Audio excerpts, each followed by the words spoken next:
बिस्मिल्लाहिर्रहमानिर्रहीम। सामिन नाज़रीन अस्सलामु अलैकुम वरहमतुल्लाहि वबरकातुहू। अल्लाह ने इंसानों हर शई अनमोल दी है। जिसम का हर एक जोड़ अनमोल, पूरा वजूद इंसानी उसकी जात की अता करदा बड़ी वड्डी नेमत ये उसकी जात का बड़ा वड्डा एहसान है कि उन्हें सानू इंसान बनाया है। दोस्तों, हथ ना होण ते बंदा किसी काम का नहीं, पैर ना होण ते बंदा किसी काम का नहीं। हर एक चीज़ की पूरे वजूद इंसानी की कदर करो ते इन्हां दी हिफाजत करो। जे हिफाजत ना करांगे, दंद अल्लाह ने दिते ने, अनमोल ने, हीरे ने, मोती ने, ते जे हिफाजत ना करांगे ते जे दंद डिग जान, जवान बंदा बुढ़ा लगदा ते बंदे नूं कहंदे ने बंदा फद्दा होया। फिर उन्होंने पुछो, कहंदा हुण नूर मंदा हुण कुछ खादा ही नहीं जाता, चबाया ही नहीं जाता, ते नो नरम गुजात बना के देंदी ने। कदर करो इन्हां दी वक्त तो पहले। ते जे बंदा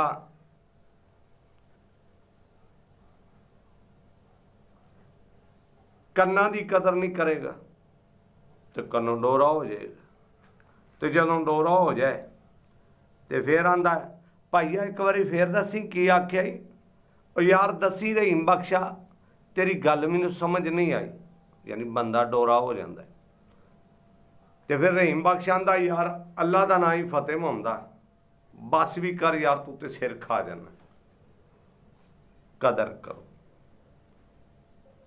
ते जे असी वालों की कदर नहीं करांगे ते जे सिर ते वाल ना होण उन्होंने बंदे की आंदे ने। हुण मैं तुहानूं किवें दस्सां, तुहानूं नहीं जे पता जे, पर मैं ये दस्सण तो पहले तुहानूं एक गल होर काम दी लगा दस्सण।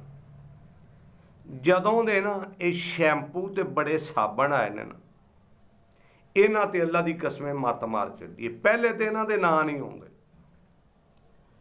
ते जे एक अद्धा नां आ गया वो कोई 2-4 महीने मसा चले ते फिर यकदम रौला पै गया जी हुण ये तो आ गया 2 नंबर आ। वेख्या जे वाल डिगदे जांदे, यानी 2 नंबर शैंपू आने नाल अद्धे वाल डिग गए। हुण ब्रांड बदलना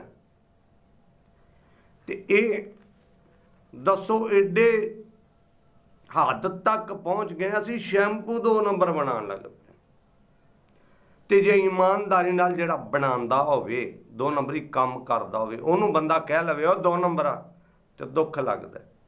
ते यार वैसे ज़मीर नाल बैठ के कदी सोचा है? जे नहीं सोचा तो ज़मीर मुर्दा हो गया कि वाकई 2 नंबरी नहीं तो 2 नंबरी ज़मीर 2 नंबर होवे तो 2 नंबरी काम होंदा।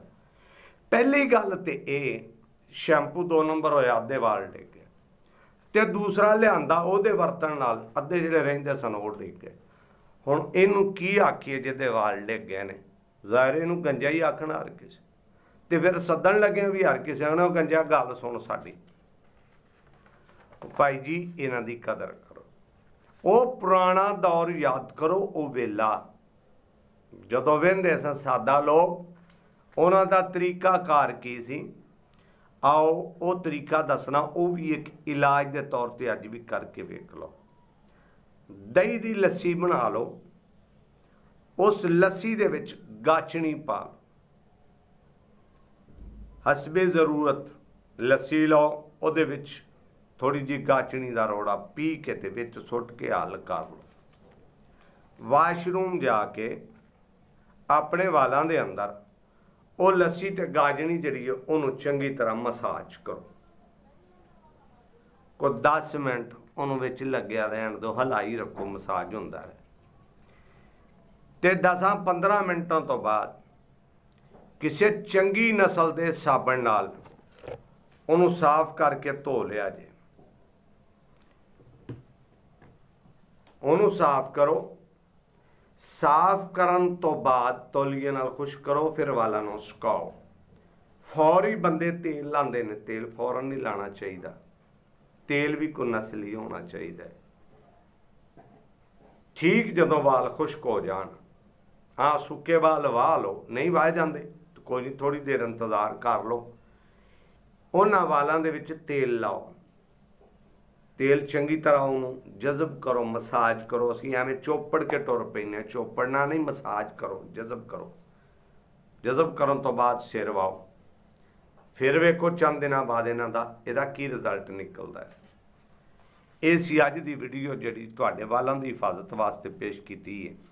ਤੇ ਅਗਲੀ ਵੀਡੀਓ ਵਾਲ ਵਧਾਉਣ ਦਾ ਤਰੀਕਾ, ਉਸ ਵੀਡੀਓ ਦਾ ਇੰਤਜ਼ਾਰ ਕਰੋ, ਇਨਸ਼ਾਅੱਲਾ ਜਲਦੀ ਪੇਸ਼ ਕਰਾਂਗੇ। तब तक इजाज़त दो। अस्सलामु अलैकुम वरहमतुल्लाहि वबरकातुहू।